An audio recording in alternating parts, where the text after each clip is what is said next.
Assalamualaikum warahmatullahi wabarakatuh.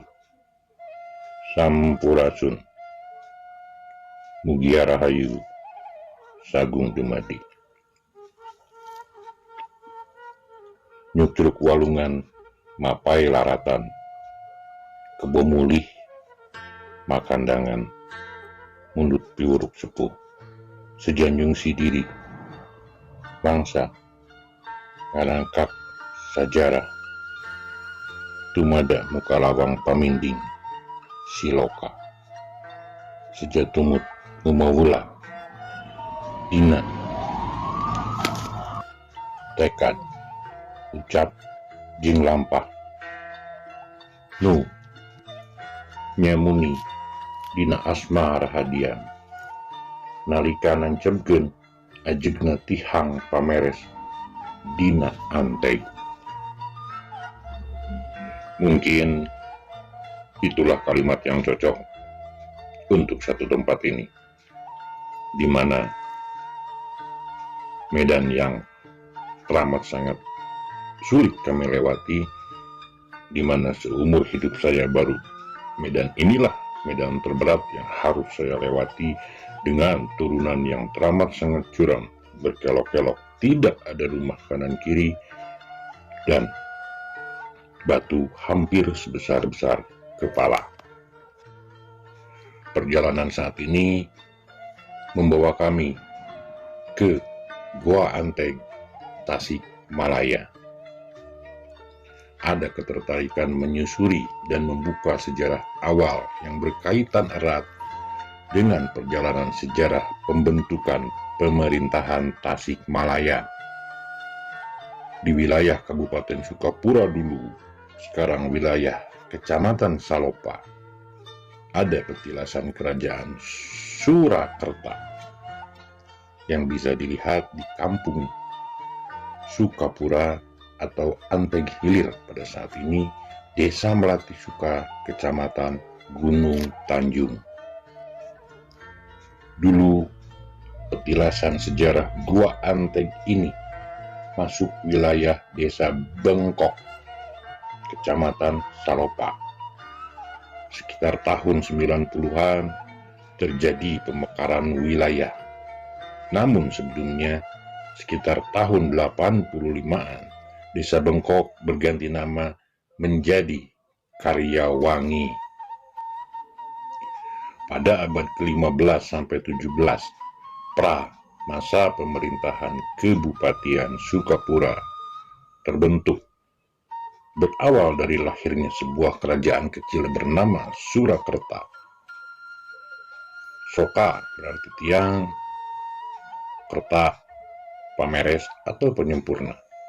Konon ceritanya, gua tersebut adalah tempat persembunyian Prabu Siliwangi. Prabu Kian Santang menginginkan ayahandanya Raden Prabu Siliwangi untuk memeluk agama Islam, dikarenakan keteguhannya pada ajaran leluhurnya dan tidak mau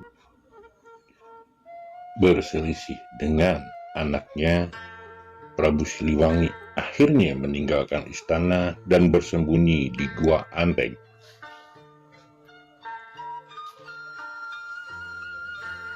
Raden Prabu Kian Santang yang kehilangan jejak kemudian berdoa kepada Tuhan Yang Maha Esa, Allah Subhanahu wa Ta'ala, hingga mendapat petunjuk untuk menggaruk tanah dengan ceker atau kaki ayam putih, hingga akhirnya memunculkan pintu goa yang kini diberi nama Goa Anteng.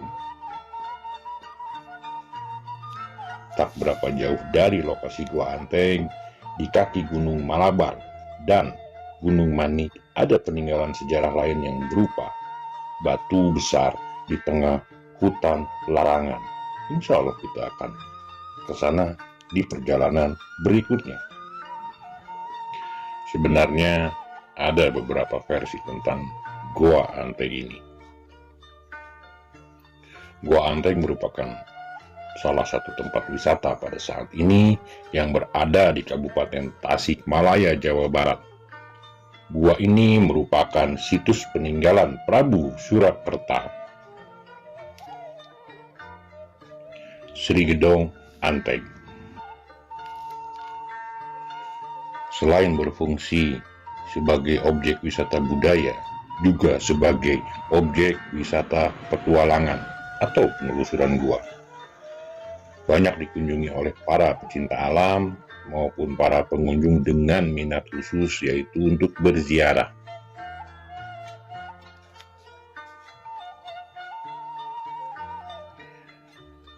Goa Anteng tidak terlepas dari perjalanan Syekh Abdul Muhyi sebelum menemukan Gua Safarwadi di Pamijahan, dan juga cerita Sunan Rohmat, Kian Santang, Prabu Putra Siliwangi yang tadi di atas sudah kita bahas. Yang konon ada petilasannya di sekitar gua tersebut, di dalam bangunan musola. Nama Anteng sendiri diambil dari nama salah seorang tokoh kerajaan Surakerta setelah masa kejatuhan Galunggung, yaitu Sri Anteng.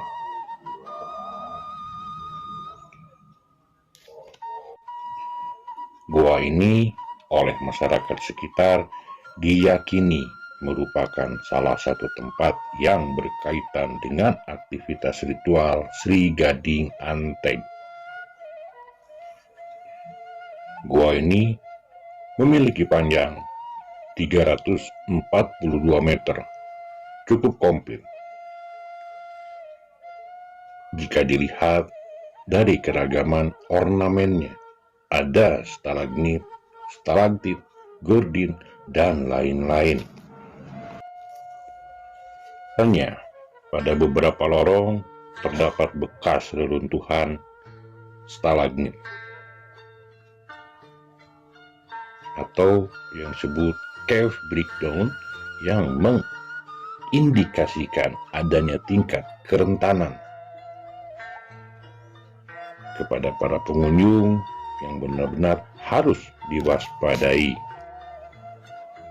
Bagi para pecinta alam, khususnya para caver pemula, gua ini cukup baik untuk arena pelatihan. Selain tingkat kesulitannya dan tingkat bahaya pada kategori sedang, juga medannya yang cukup menantang karena mempunyai tingkat kesulitan yang cukup bervariasi. Biasanya di bulan Maulud, Safar, Ramadan, dan lain-lain, orang banyak berkunjung ke gua ini untuk berziarah. Kami akan mulai eksplor ke dalam gua dengan ditemani oleh juru kunci gua ini, yaitu Bapak Dede Abdul Karim. Adapun profil gua ini adalah terletak pada koordinat 108 derajat 18,42.8 derajat bujur timur, 07 derajat 28, 105 lintang selatan. Untuk blok, kampung, dan dusun yaitu Gunung Kutu, Sukapura, Anteng Hilir. Desa dan kecamatan berada di Melati Suka, Gunung Tanjung, Kabupaten dan provinsi berada di Tasikmalaya, Jawa Barat. Laut dan gunung terdekat yaitu Hindia, dan gunung terdekatnya adalah Pasir Lingkei. Bentuk mulut gua 0,8 sampai 28 meter. Letak mulut gua atau lorong, tebing atau gabungan, yaitu vertikal dan horizontal. Arah mulut gua menuju menghadap ke utara. Kapasitas memuat 100 sampai 1000 orang. Derajat kesulitan sedang, sulit. Pemilikan tanah adalah tanah milik desa, dan gua ini dilindungi oleh undang-undang karena sudah dinyatakan sebagai situs. Sebelum masuk ke gua, sudah terasa aura mistis yang ada di luar gua. Di sini, saya banyak mendengar suara anak kecil. Ada suara wanita sedang berbicara dan saya mendengar suara laki-laki sedang berdialog atau berdiskusi.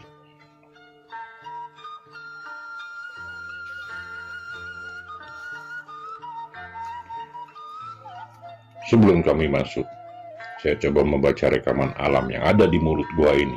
Ternyata ada berbagai pengunjung yang datang ke sini. Ada yang untuk mengetahui seperti apa isinya gua. Kemudian ada pula yang ke sini berniat untuk berziarah.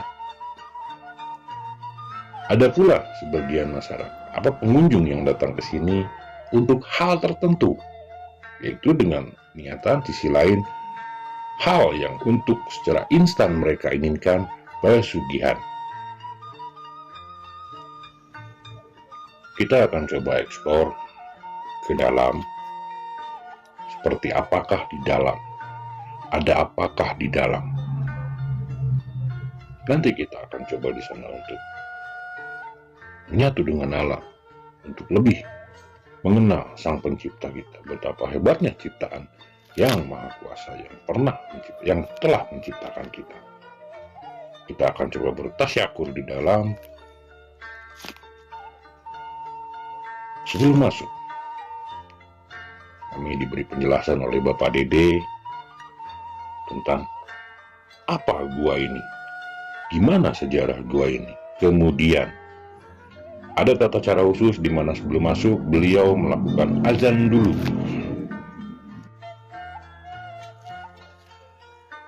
Di mulut gua terasa ada satu angin yang sangat dingin, udara yang sangat berbeda di mana. Saat jauh dari mulut gua berada di musola, di mana dalam musola itu adalah salah satu peninggalan dari sejarah pada zaman dahulu, karena di dalam musola itu ada satu makam. Sementara di mulut gua terasa benar-benar dingin. Kita mulai. Sebelum masuk, Pak Dede berlaku selaku juru kunci dari Gua Antek ini melakukan azan. Saya coba untuk fokus karena ada sesuatu yang mengganggu di sebelah kanan saya, yang konon menurut Bapak Dede itu adalah penjaga dari Gua Antek ini, penjaga yang tidak bisa dilihat oleh mata dohir. Di saat berdiri di mulut gua, kita sudah disuguhkan oleh pemandangan gua yang sangat indah. Ada stalaktit, ada stalagmit, meskipun masih kecil-kecil, karena di dalam saya yakin stalagmit, stalaktit, atau gorden sekalipun itu akan pasti besar-besar. Untuk teman-teman yang Starseed, Indigo, atau Gift, mungkin akan sedikit melihat kita disambut oleh apa yang berada di mulut gua sebelah kanan dan persis sebelah depan yang masih gelap. ada suatu keanehan di mana saat saya mengucapkan Assalamualaikum dan Sampurasun, agak sedikit berubah suhu dari mulut gua, agak sedikit hangat. Dan yang menyambut pun mulai menyingkir. Akhirnya kita masuk ke Gua Anteg ini untuk bisa melihat seperti apa bekas pertemuan para leluhur kita. Konon di sana di ujung adalah bekas pertemuan para leluhur kita, di antaranya Prabu Siliwangi dengan Prabu Kian Santang, dan juga menurut Pak Dede pernah 9 wali pun di sini. Kita akan lihat sesampainya di dalam. Selangkah demi selangkah kami masuk sambil menikmati pemandangan yang subhanallah sangat bagus. Allah Maha Segalanya di mana bisa menciptakan gua seindah ini. Semakin dalam, ternyata gua ini semakin gelap, karena sama sekali tidak ada sumber cahaya di saat di dalam.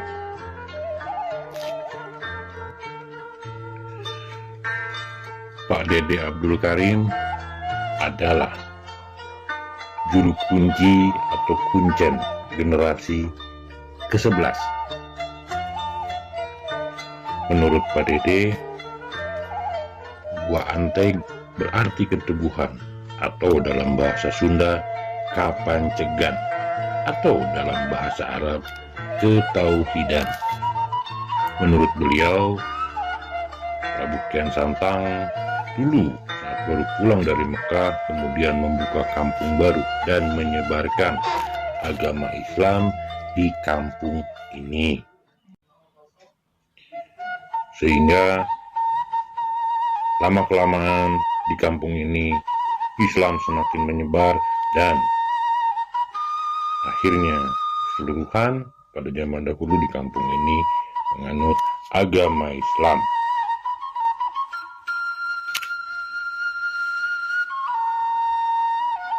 Semakin melangkah ke dalam, aura mistik semakin kami rasakan. Kami mulai melihat sosok-sosok yang tidak kasat mata.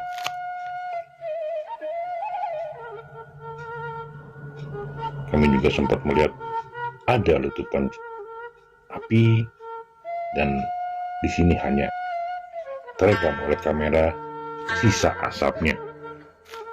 Itu adalah benturan di mana makhluk dari dimensi lain membentur masuk dimensi kita, persis ada di sebelah kiri saya tadi.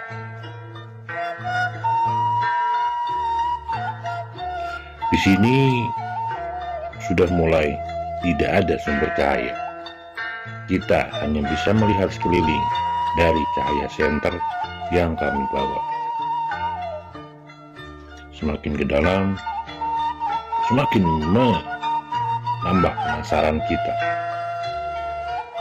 karena semakin dalam saya pribadi semakin jelas banyak mendengar suara, beraneka ragam suara. Sini kita mulai masuk ke tempat pertama yang disebut. Pak Dede bilang di situ hampir mirip dengan jeroan.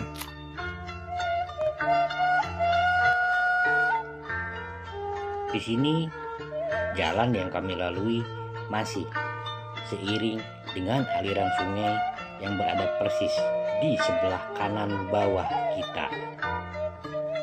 Aliran sungai masih terus menuju ke arah dalam, seolah kita mengikuti jalan, mengikuti aliran sungai cuma di bagian pinggirnya. Semakin ke dalam, di sini saya pribadi merasakan sesuatu yang agak sedikit janggal, yaitu di bagian atas sebelah kiri, di mana di situ ada satu lorong yang menurut Pak Dede lorong itu adalah buntu. Saya betul-betul merasakan satu aura negatif di sebelah kiri saya persis lorong yang buntu tersebut. Sana saya sempat melihat ada satu makhluk sosok besar yang berbulu dan matanya merah. Apakah itu genderuwo? Mungkin, tapi yang saya jelas lihat di situ, dia memiliki tanduk.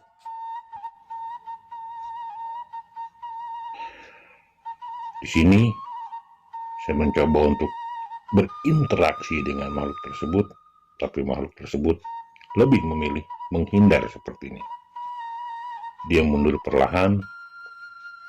Di sini persis lorong sebelah kiri saya, makhluk itu lebih jelas lebih memilih menghindar dengan geraman-geraman dia yang semakin jauh. Di sini sebelah kiri saya persis ada lorong. Untuk menghilangkan penasaran saya hampir masuk, tapi menurut Pak Dede, lorong itu tidak dalam dan lorong itu buntu. Kami coba melihat dengan senter karena memang di sana katanya buntu. Disinilah aura yang saya rasakan, aura yang paling negatif di antara keseluruhan yang tadi dilalui. Kita akan lihat ke depannya ada apa dan seperti apa gua ini. Menurut Pak Dede, lorong tersebut masuk akal seandainya terasa ada aura negatif, energi negatif, karena memang lorong tersebut tidak pernah dilewati oleh manusia.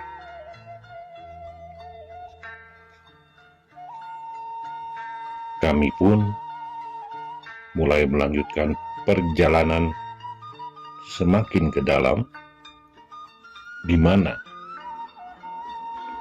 semakin ke dalam kita merasakan oksigen semakin tipis.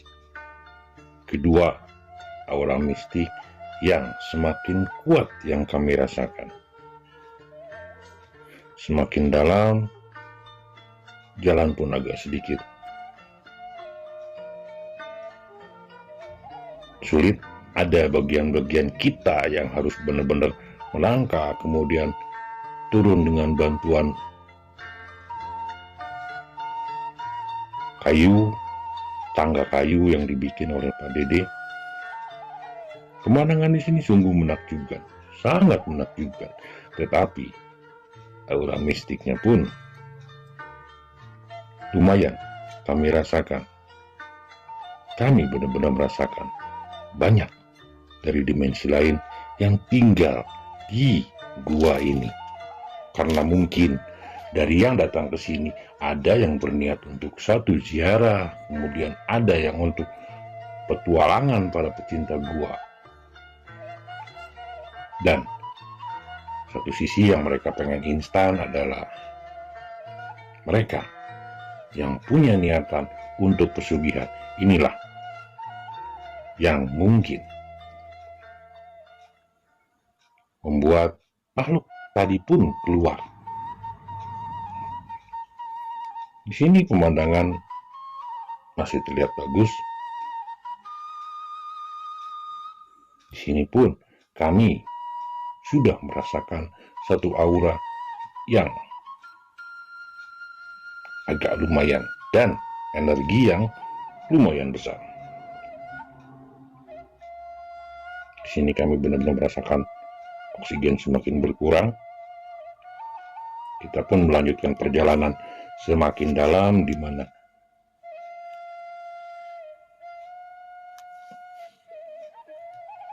ini adalah aliran air di mana kita berjalan seiring aliran air ini sampai di titik tertentu di mana air berbelok ke sebelah kanan dan jalan yang kita lewati ke sebelah kiri. Kami coba nikmati dengan penjelasan-penjelasan yang ada dari Pak Dede.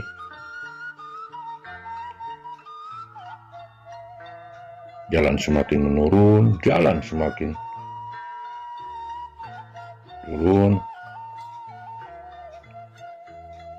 Di sini kami mulai menemukan tikar-tikar bekas. Bagi mereka yang berziarah, adapun yang mencoba tasyakur di sini dan menginap di sini, ada pula yang meminta hal-hal lain seperti yang tadi saya sebutkan. Ada sebagian orang-orang yang malas untuk bekerja atau mungkin putus asa yang datang ke sini, padahal kalau untuk hal-hal seperti itu, alangkah baiknya kita berusaha ikhtiar. Kedua,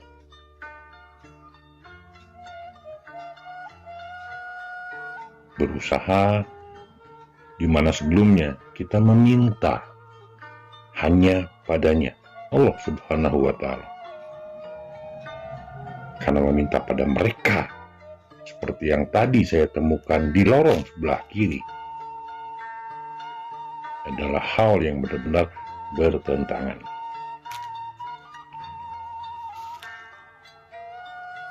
Semakin dalam, semakin tidak ada sumber cahaya.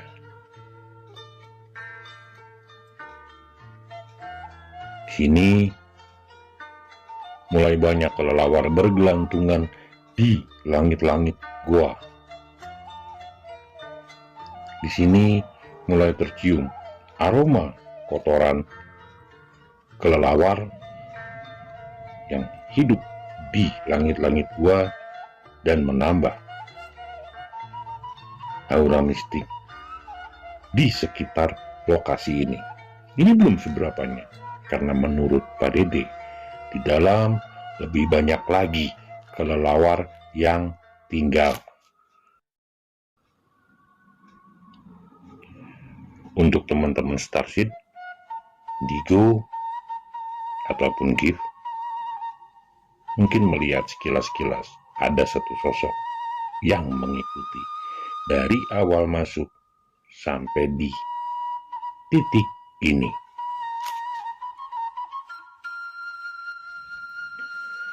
Dari awal masuk sampai di titik ini, tingkat kesulitan termasuk sedang. Di sini, dari masuk sampai ke titik saat ini, hanya licin. Kita belum menemukan lokasi-lokasi atau spot-spot yang agak susah untuk dilalui. Kami pun terus berjalan, menyusuri jalan-jalan yang biasa dilalui seperti biasanya.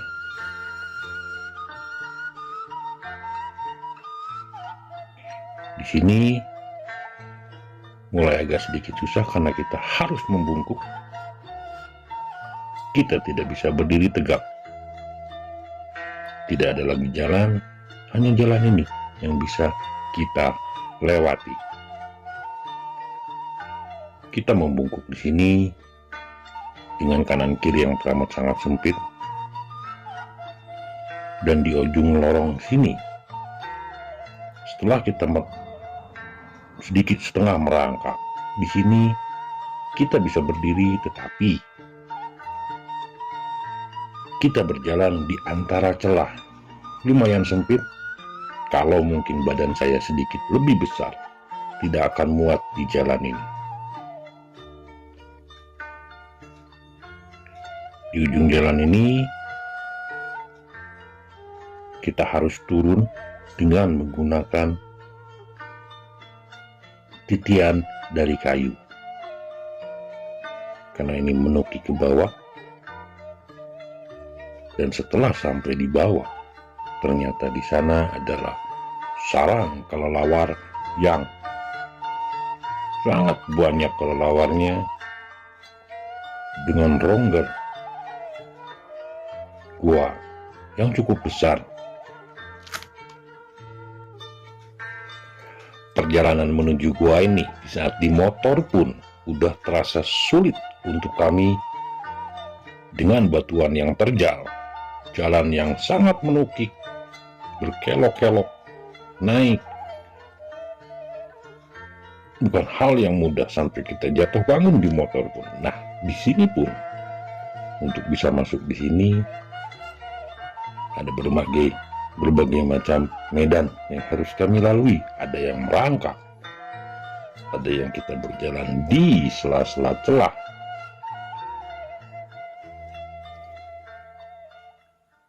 Dan seandainya senter kami matikan, sama sekali tidak bisa melihat. Karena memang di sini tidak ada sama sekali sumber cahaya. Di sini mulai banyak binatang-binatang berterbangan karena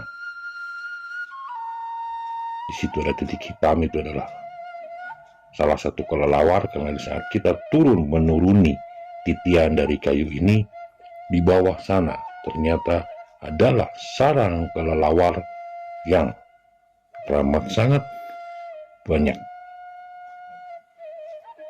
Dari bawah sini menuju titik akhir, tidak ada tempat yang tidak ada kelelawarnya. Binatang-binatang kecil ini mungkin mereka hidup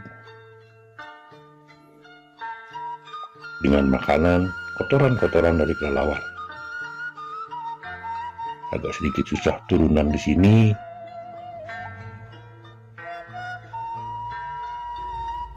Nah, bisa diperhatikan itu di bagian langit-langit goa, di bagian sini. Di sini banyak sekali kelelawar. Belum sebanyak di bagian yang lebih dalam. Ini baru ruangan pertama yang ada kelelawarnya. Di sini kami berjalan sudah tidak seiring dengan aliran air, karena sebelum jalan yang merangkak tadi, aliran air berbelok ke arah kanan. Di sini sama sekali tidak ada titik cahaya, di mana seandainya senter dimatikan, disinilah yang disebut salah satunya kegelapan abadi. Tidak ada sumber cahaya sedikit pun, di mana kita jentikan telunjuk satu jengkal di depan mata pun kita tidak bisa melihat telunjuk kita, karena tidak ada sumber cahaya sama sekali. Di sini sudah mulai banyak tikar di tempat-tempat tertentu untuk mereka yang satu mungkin berziarah, kedua mungkin buat mereka yang olah rasa di sini, olah pikir di sini, bertasyakur di sini, atau sisi lain mereka yang ingin instan, minta kekayaan. Ada berbagai macam niatan orang yang masuk ke gua ini dari yang saya rasakan. Kalau teman-teman jeli mungkin akan melihat beberapa penampakan dari tadi 4 menit ke belakang sampai ke depan. Di sini makhluk-makhluk berterbangan ini semakin banyak, karena kelelawar di sini pun sudah mulai banyak di langit-langit gua. Di sini mulai sesak karena mungkin oksigen semakin tipis yang berada di sini,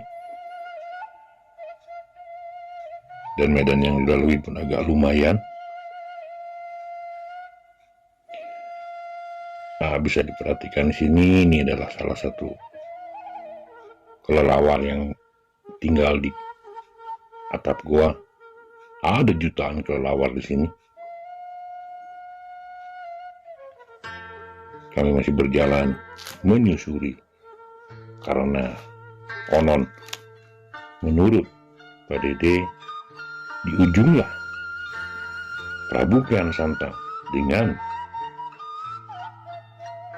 Prabu Siliwangi mengadakan pertemuan. Satu. Kedua, para wali pun konon menurut beliau di bagian ujung juga. Dan seterusnya seperti yang tadi di atas kami sebut. Sri Gading Antek dan lain-lain itu pun pernah mengadakan pertemuan di bagian ujung. Itu yang membuat kami penasaran seperti apa lokasi di bagian ujung. Selama berjalan di sini, karena lokasi jalan licin, kemudian ada bagian-bagian terjal, dan mungkin belum biasa dengan lokasi ini, kami tidak seperti Bapak Dede. Kami jatuh bangun, ada yang kepleset, sampai hanya kamilah yang bajunya belepotan tanah. Pak Dede hanya bagian sepatu yang kotor. Semua itu tidak menyurutkan langkah kami untuk bisa nyampe di ujung. Semakin besar aura mistik yang kami rasakan, semakin banyak yang kami lihat, makhluk-makhluk tidak kasat mata. Semua membuat kami semakin penasaran seperti apa di bagian ujung gua ini.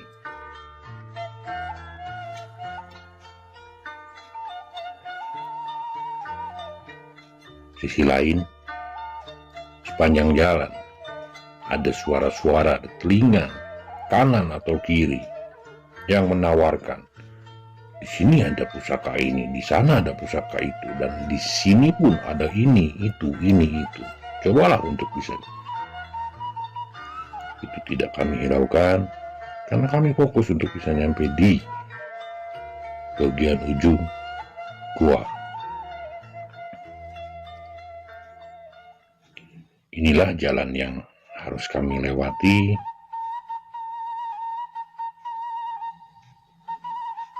Di sini, di bagian bawah yang kami injak bercampur dengan kotoran-kotoran kelelawar, karena memang di bagian atas, di langit-langit gua, semakin banyak kelelawar yang bergelantungan. Semakin dalam kita melangkah, semakin banyak kelelawar di bagian atas.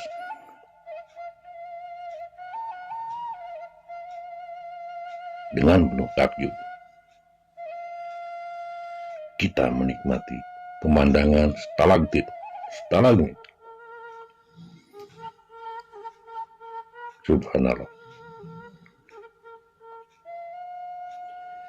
Di sini kami masih belum bertemu lagi dengan aliran air tadi yang menurut Pak Dede, aliran air terpisah dengan jalan dan kemudian akan bersatu lagi di bagian dalam. Kami masih menyusuri karena kami belum biasa, jadi kami tertinggal oleh Pak Dede. Nah, disinilah air mulai keluar.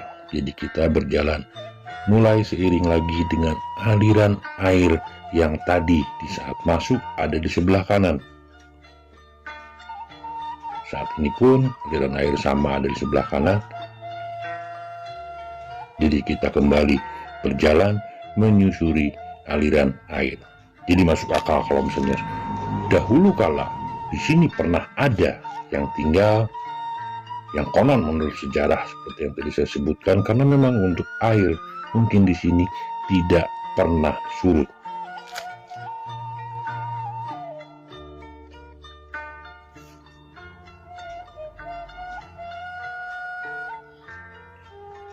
Di sini mulai agak mudah untuk berjalan.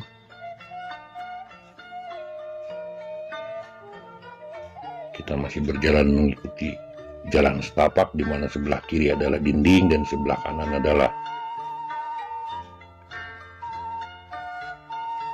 selokan kecil, aliran air yang tadi kita berbarengan di saat kita masuk.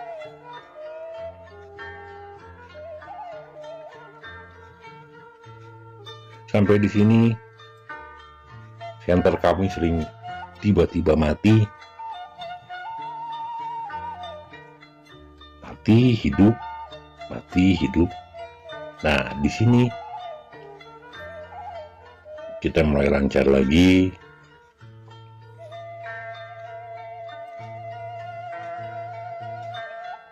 Selain kelelawar, selain binatang-binatang kecil tadi, ada makhluk-makhluk lain seperti hampir mirip jangkrik, tapi mungkin itu adalah jangkrik gua.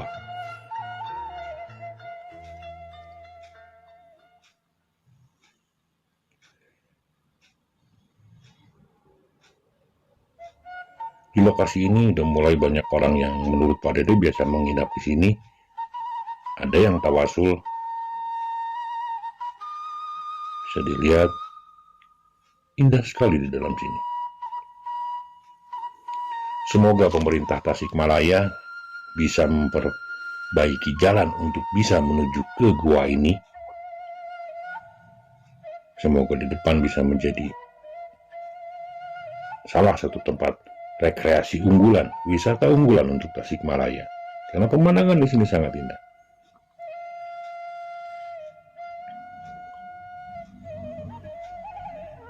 Semakin kami rasakan energi yang semakin besar. Itu mengundang penasaran kami untuk bisa lebih dalam lagi. Kami langkah. Di sini bisa dilihat dinding-dinding yang ada.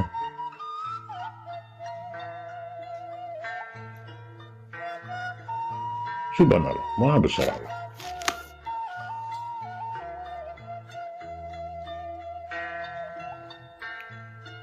Di lokasi ini pun ada beberapa tikar yang saya lihat bekas orang-orang yang mungkin mencoba olah rasa di sini, mencoba untuk bisa tasyakur di sini, untuk tafakur di sini, menurut Pak Dede. Tapi ada sebagian orang yang seperti yang saya sebutin tadi.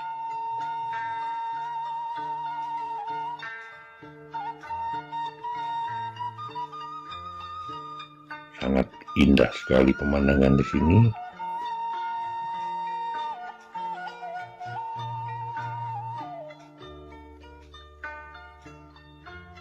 Saya menyangka gua ini tidak sedalam ini. Ternyata gua ini lumayan dalam. Karena sampai saat ini kami belum sampai di titik akhir. Inilah aliran air yang ternyata di dalam semakin besar. Kita harus menyeberangi aliran air ini sehingga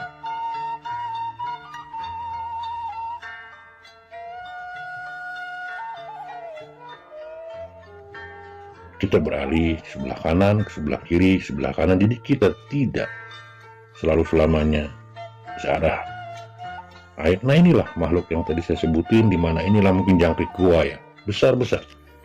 Di sini mulai banyak. Di sini mulai banyak makhluk-makhluk yang biasa tinggal di gua selain kelelawar.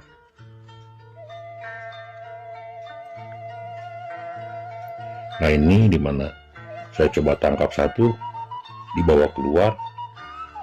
Begitu kena matahari nggak lama makhluk ini mati.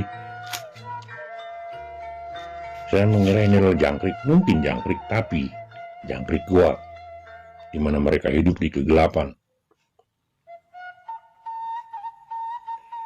Di sini yang kita dengar hanya suara aliran air, kepakan sayap kelelawar, dan suara-suara kelelawar. Di sisi lainnya,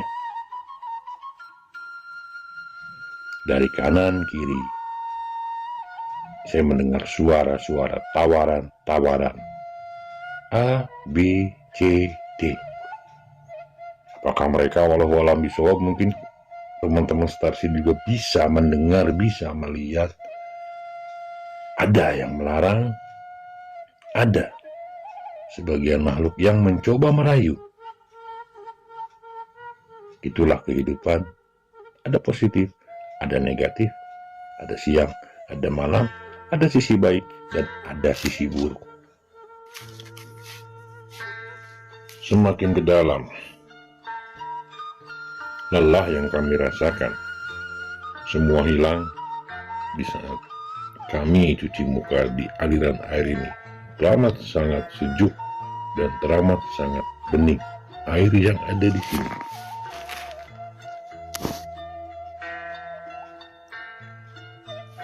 Masih berjalan karena memang agak lumayan jauh di saat saya nanya di mana titik akhirnya. Pak Dede masih menjawab, masih di depan, masih jauh. Itu kenapa kami selalu ketinggalan oleh beliau. Selain menikmati sekeliling, kami juga mungkin belum biasa.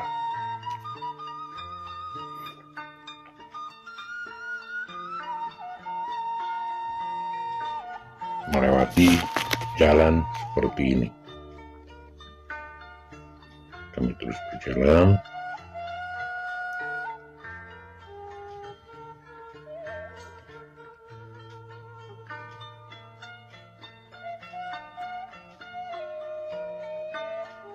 Bisa dilihat, Pak Dede sudah tidak ada di depan saya.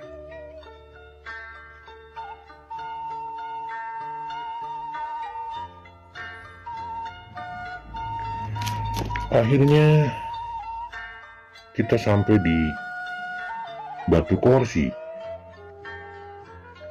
Di sini Pak Dede melakukan azan. Saya pun merasakan satu energi yang besar di sini. Ada satu hawa yang berbeda di sini, di mana konon batu ini adalah tempat duduk pada zaman dahulu.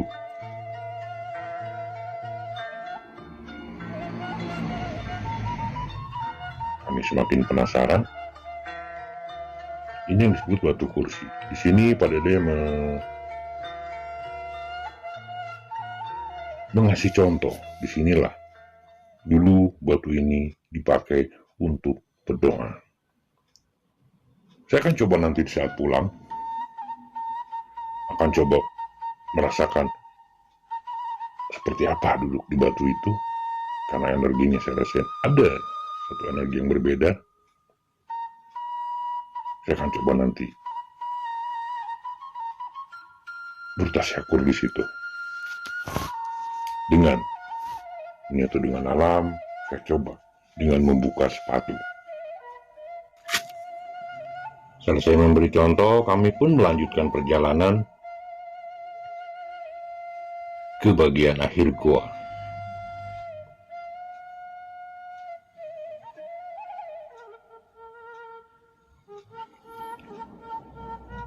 Tadi yang kami injak lebih cenderung ke seperti batuan-batuan. Bisa dilihat di sini kelelawar mulai berterbangan di saat kena senter.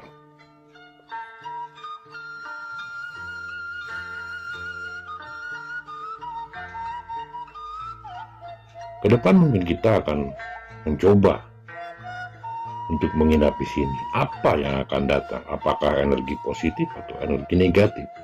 Insya Allah ke depan, karena mungkin sampai saat ini tim tidak bisa ikut. Nanti setelah saya bareng tim, mungkin saya akan nyoba untuk di sini, di mana kita akan nyoba bermalam di sini. Ada apakah dan seperti apakah suasana di sini?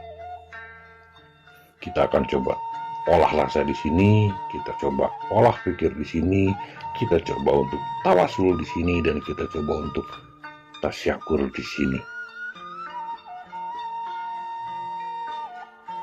Seperti apa hasilnya? Insya Allah.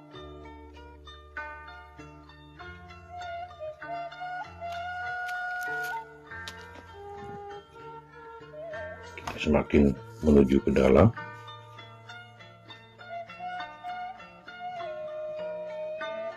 Inilah Gua Anteng, salah satu gua yang ada di Tasik. Karena di Tasikmalaya ini ada banyak gua Tasikmalaya kaya dengan gua. Insya Allah kita akan datangin satu persatu. Semoga kita dikasih kesehatan, semoga kita dikasih panjang umur, sehingga kita bisa mendatangi satu persatu gua. Di antaranya Gua Sarongge, dan ada banyak gua lainnya. Karena selama ini yang paling terkenal adalah Gua Safarwadi di Pamijahan, gua peninggalan Syekh Abdul Muhyi, dan di gua tersebut konon dipercaya Syekh Abdul Qadir Jailani pernah hadir di Gua Safarwadi tersebut.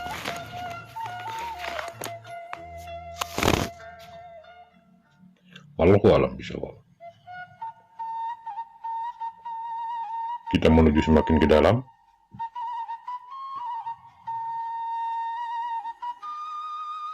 Kita coba untuk memfokuskan center, karena kita agak susah untuk melangkah ke depannya. Itulah sarang kelelawar paling besar dan paling banyak. Di situ pusat kelelawar di gua ini. Di sini yang kami injak udah bukan batuan lagi, tapi udah berupa tanah, karena di sini sudah sampai di ujung gua yang konon dipercaya disinilah tempat semua pertemuan-pertemuan pada zaman dahulu.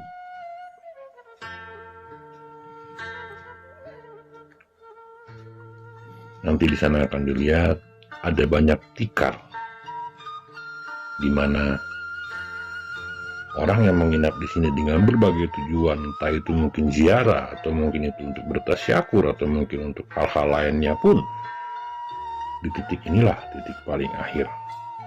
Itu kenapa di sini ada banyak tikar, ada banyak bekas bakar-bakaran, entah itu dupa atau mungkin apa.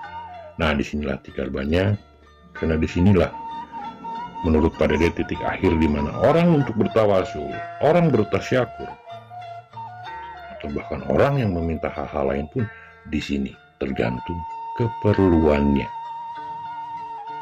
Ini adalah titik akhir di mana yang membuat kami penasaran seperti apakah dulu tempat pertemuan-pertemuan yang dilakukan. Ternyata di sinilah tempatnya.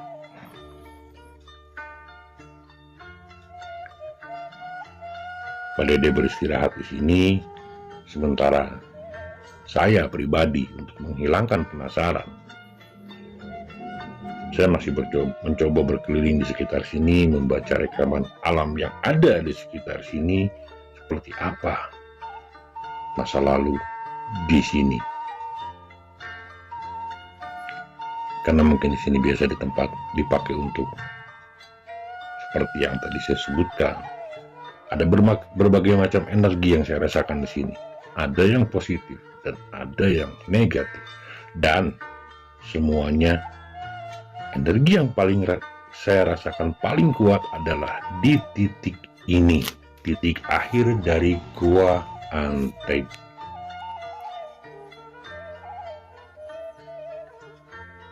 Sini pada dia mulai istirahat, mengatur nafas. Tapi tidak dengan saya masih penasaran, meskipun celana dan baju saya belepotan karena sepanjang perjalanan kami jatuh bangun, entah itu kepleset, entah itu kejedot terus jatuh, tidak menyurutkan kami untuk bisa selesai eksplor tempat ini. Sini saya pribadi bisa merasakan, mendengar suara-suara, entah itu orang menangis, perempuan menangis, ada geraman-geraman, bahkan ada suara orang tua yang persis di telinga sebelah kanan saya ngomong, jangan pernah takut, semua makhluk Allah. Energi di sini, udara di sini mungkin oksigennya udah mulai tipis, jadi agak sedikit sesak bercampur dengan kotoran-kotoran kelelawar ya. Jadi agak sedikit kurang. Ini di sini Pak Dede masih istirahat mengatur nafas. Beliau habis perjalanan jauh. Beliau habis bekerja kemudian mengantar kami ke dalam, jadi mungkin agak sedikit lemas. Ditambah lagi saat ini adalah bulan Ramadan.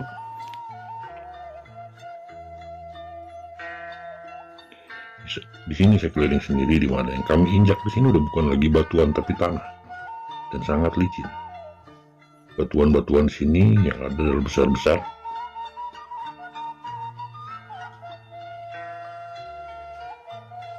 Di sini ketika kami buka anomali magnetik, ternyata memang di sini anomali magnetiknya rendah, sangat rendah.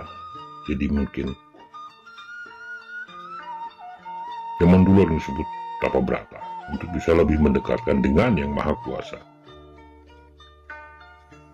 Cocok seperti tempat ini untuk dipakai tasyakur, untuk lebih mendekatkan diri dengan sang pencipta, untuk bisa lebih merasakan keagungan sang pencipta. Adalah orang-orang pemalas yang datang ke sini hanya untuk meminta kekayaan atau meminta jabatan. Allah Maha Segalanya. Mereka ciptaan Allah juga.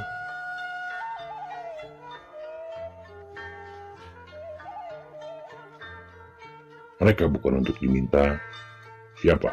Energi-energi negatif yang ada di tempat ini. Mereka dari bangsa Abdul Jumud yang jelas akan menyesatkan bangsa manusia. Kita sebagai bangsa manusia, bangsa yang paling sempurna, lebih sempurna dari mereka.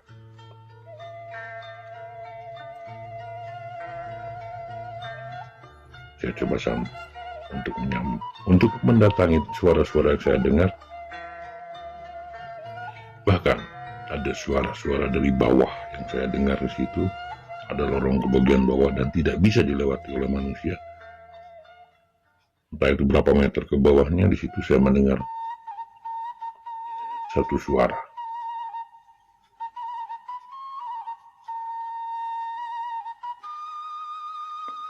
Di sini saya masih berkeliling, di mana di bagian atas saya, satu jengkal dari kepala saya, karena bagian sini tidak terlalu tinggi, itu adalah langit-langit gua. Dan langit-langit gua ini banyak sekali kelelawar-kelelawar yang tinggal di situ. Bisa diperhatikan di sini. Ini salah satu kelelawarnya terbang. Karena langit-langit di bagian ujung gua ini hanya satu jengkal dari kepala saya.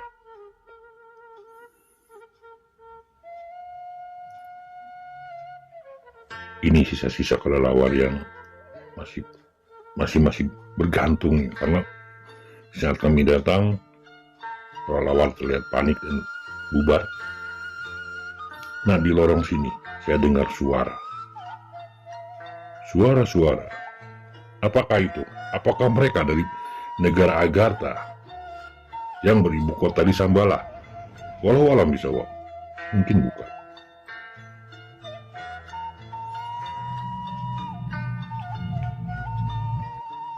Ada berbagai macam suara.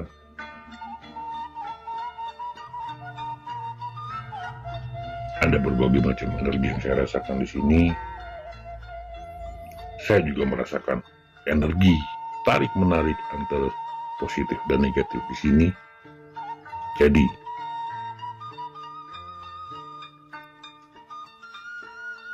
ini udah rapulah, kita udah sampai lagi di Batu Korsi, di mana saya penasaran dan saya mencoba untuk bisa untuk bertasyakur di sini, untuk olah rasa di sini ada apakah dan seperti apakah memang batu ini ya dulu seperti ini yang dibilang, yang disebutkan oleh Pak Dede. Sini saya mulai mencoba untuk tasyakur, karena memang di bagian sinilah kata Pak Dede untuk bisa duduki. Saya buka alas kaki, karena kurang afdol kalau kita kurang menyatu dengan alam. Untuk bisa lebih menyatu, saya coba buka alas kaki, saya coba fokus di situ sekitar 30 menit. Saya di sini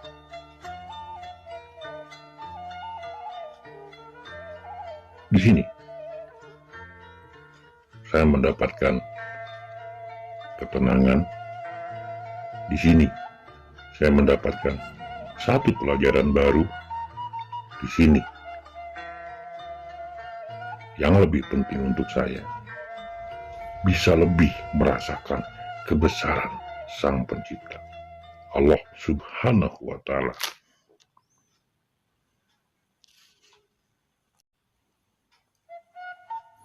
Tiga 30 menit setelah selesai di sini, ada satu rasa yang tidak bisa saya jelaskan. Sesak di dada mulai hilang. Beban apapun di kepala terasa sangat ringan. Kenapa saya melihat ke bagian atas? Karena memang ada sesuatu yang saya lihat di sana. Lebih cenderung mirip seorang kakek-kakek tua dengan jubah putih, di mana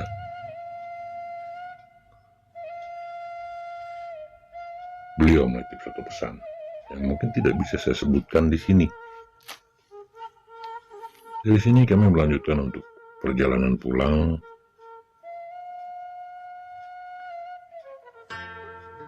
Bisa dilihat celana bagian belakang saya kotor, punggung baju bagian punggung juga kotor karena memang kita semua jungkir balik di sini, licin. Di sini akhirnya kita sampai di mulut gua. Teman-teman Starship Indigo mungkin lihat sesuatu barusan. Ada apakah di situ? Dimana makhluk itu bilang, kalau memang mau, kalau memang perlu, silakan ambil. Saya tidak tertarik awalnya pada itu. Tidak saya pedulikan.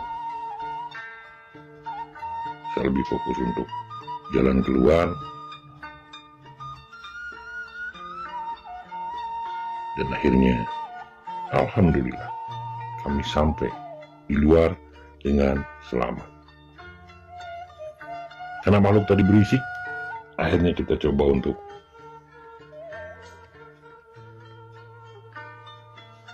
mengambil apa yang dia tawarkan.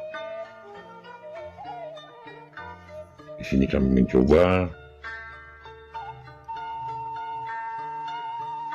Ada apakah di sini?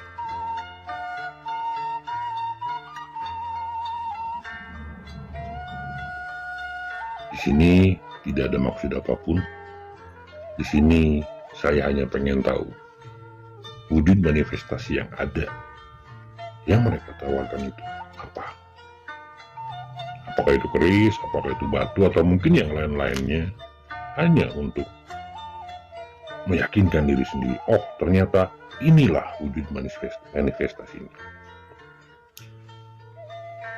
Dan setelah kami dapat pun kenang-kenangan dari sana, dikasih kenang-kenangan dari yang ada di sana. Di sini kameramen sempat terjerembab.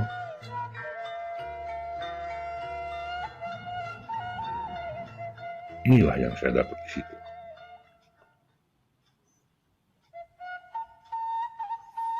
Inilah yang ditawarkan ke saya. Dan ini karena saya bukan haknya di sini, saya serahkan ke Bapak Juru Kunci yang tadi di mana beliau adalah yang lebih berhak di sini. Dan di saat kami tarik pun beliau mengikuti. Itu bukan hak saya. Oke teman-teman, makasih telah mengikuti perjalanan kami. Ikuti perjalanan kami berikutnya. mungkin akan lebih seru, lebih menantang. Assalamualaikum warahmatullahi wabarakatuh.